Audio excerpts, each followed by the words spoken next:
I got myself a brand new hot water tank under warranty here, and I'm going to show you how to install it. We're going to do the flute, the supply lines, and the gas pipe.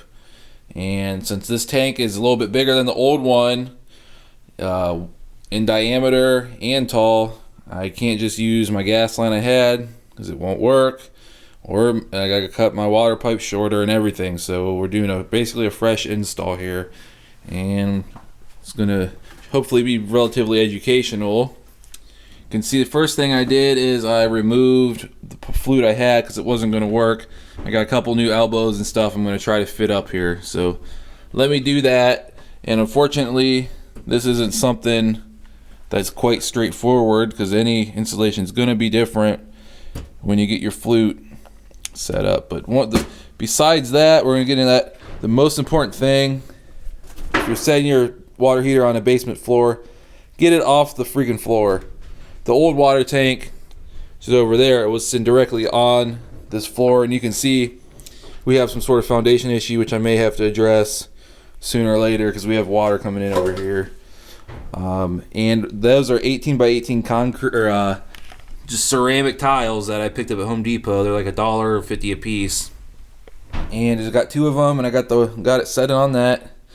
You can use some masonry blocks, some concrete stones or whatever, some bricks, anything. Get it off the floor. You don't want it sitting directly on the floor. So I'm going to show you a little time lapse of me fitting this to here in the best way I possibly can. And like I said, this isn't something that's straightforward. I can't really tell you any techniques here because it's just going to be however your setup is. I mean, this stuff is relatively straightforward. You know, it fits over there. You can bend these. This is the old one. The reason I got some new ones because this one won't twist anymore at a couple spots. But you do that, and then you take a couple screws and stick them in there. It's relatively straightforward stuff. You just gotta fit it up.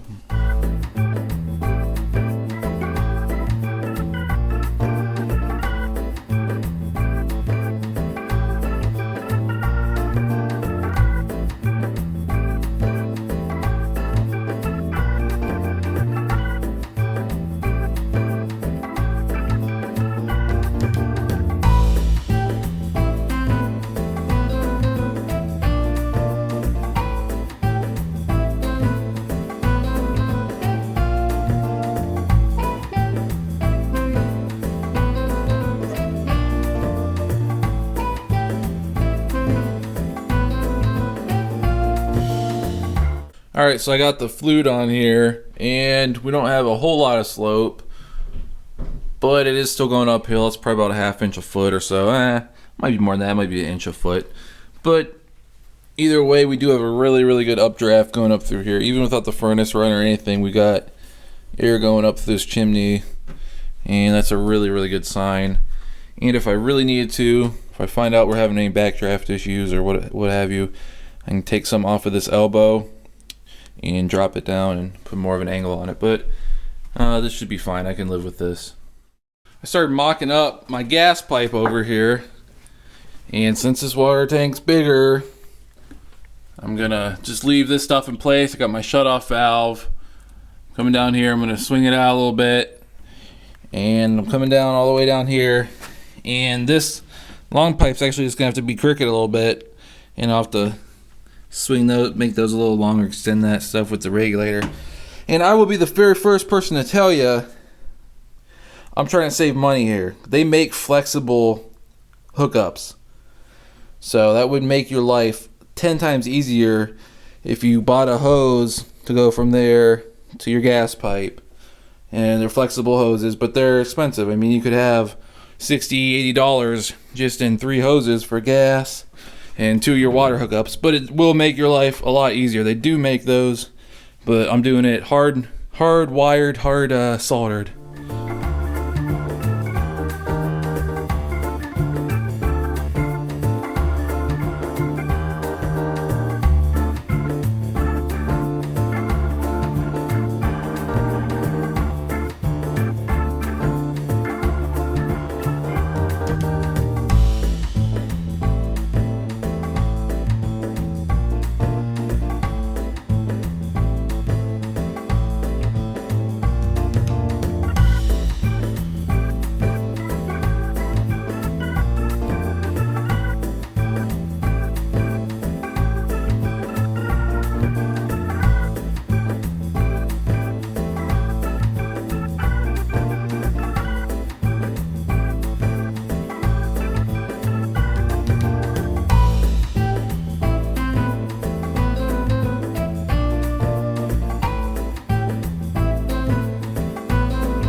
want to show you what's going on here. We got our gas pipe coming out here, main supply. Got some nipples.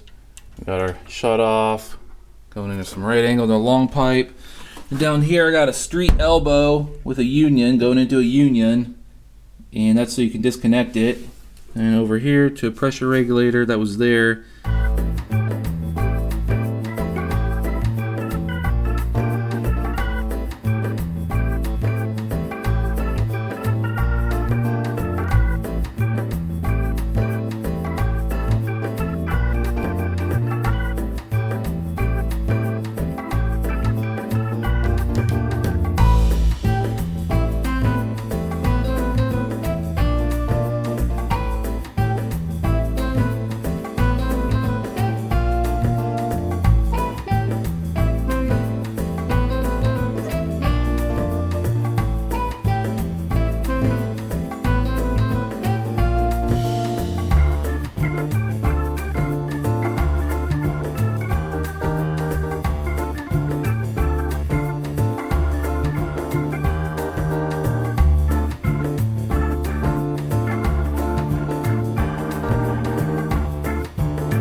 Alright. I'll let her rip. It's likely to slow down in a second because I don't have any hot faucets open. I'm going to go turn a hot faucet open so we can get the air out of here. So open the pressure relief valve over here. It's all air. I'm sure you're not surprised. Let me go upstairs. I'm going to turn on a hot faucet so we can get the air out and check for leaks. Alright, I got it all pressured up. I don't see any leaks at all. So, you know, when I solder this stuff, I'm tell you, look, I got all this extra solder. All you really need is a dab of solder, and it flows around there. But I just get a little paranoid sometimes, and I'll just put a little extra on around there, make sure I'm not starving it. And that's why they look kind of crappy, but they hold really good. So, those are my solder joints, and I'm gonna light this stupid thing. Let's light it. Now to light one of these, I got this regulator right here, and this will actually allow me to bleed off all the air that's in these lines so we can get gas up to here. Otherwise, it would take forever to get all your gas to your pilot by just holding that button. So you got to remove this screw here. If you have a regulator like this, remove that, bleed it out till you got gas coming out, and put it back on. And then to light this, it should actually be fairly simple. I mean, most water heaters now have some Honeywell thermostat like this, or whatever you call it. But we got to hold that. Probably going to be a little more air in front of that. I hear it coming out though. We don't got a light blinking yet. Try again. See, and then we get that light blinking here. Still probably getting air. Alright.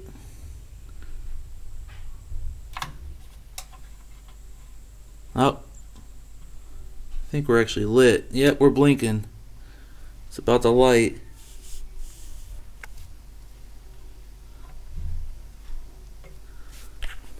Alright, well I got it lit. Turns out we just need to bleed out some more air. So I just held it down a little longer, and once you light it, you got to continue to hold that in just a little longer, and then turn it to B or whatever, any one of those settings will kick on. So you can hear in there, that's actually condensation dropping down off the tank into the flame. It's not, I mean, I guess they do that, but that's why the tanks rust out so fast. That's why this thing only lasted 5 years last time. Everything seems good. We got a nice updraft. It's getting hot. Everything looks good. Alright, so just one final thing to consider here. We're all good to go. Is that we got our pressure relief valve over here. And you do need to hook that up to some piping to go to a floor drain. Or such. And I mean, I've seen hot water tanks installed where people just don't even hook them up before, but in the event that does pop off a little water, you're gonna get water all over the place. And in a basement, that might not be a huge deal, but you just run some 3/4 inch PVC over to a floor drain, and you'll be good to go. It's pretty simple. Threaded, glue that crap together, and I am going to be making videos in the future of just how to solder copper, how to join PVC, glue it, and how to fit pipe, and all that type of stuff. So you might want to subscribe for that, because I know I didn't explain it too well in this video. I was kind of showing you how to fit this stuff together, but you can see kind of the general way it came out. We got our PVC 3/4 to copper, and when you thread from PVC to copper, you always need your male threads on the PVC and copper on the female side of the threads. Thread into that, and we got our shutoff valve getting threaded into there. And I had to do some 45-inch over here on the hot side to get around this vent. And I use PVC on the cold supply and then CPVC on the hot. That is totally fine. So I will be making more plumbing type videos.